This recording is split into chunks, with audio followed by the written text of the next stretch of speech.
Hey everyone.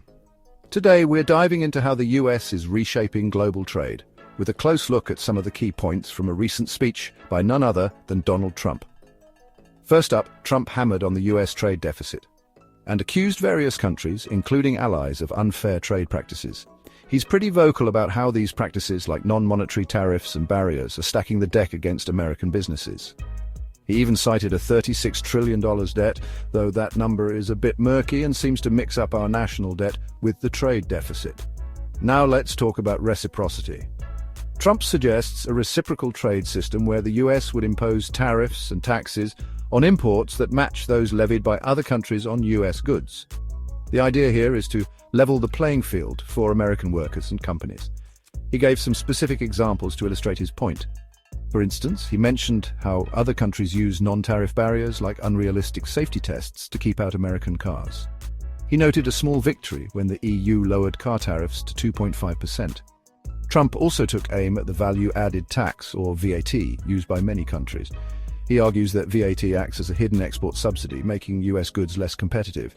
So what's his solution? A 20% VAT on everything coming into the US. When talking about specific countries, China was high on his list. Trump claims China has cost the US hundreds of billions of dollars through unfair trade practices. He also mentioned Mexico and Canada, though the context was a bit unclear.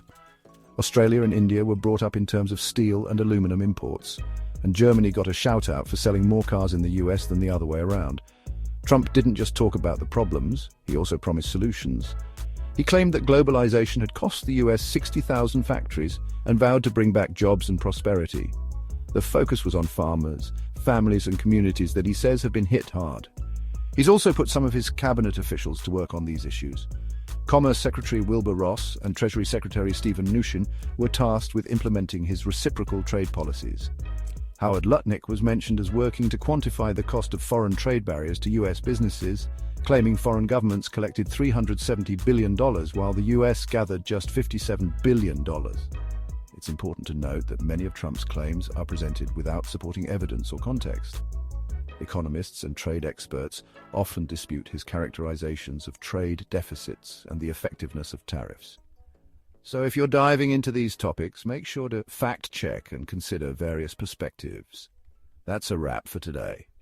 If you found this video informative, hit that like button, and don't forget to subscribe for more insights into global trade and economics. Thanks for watching, and see you next time.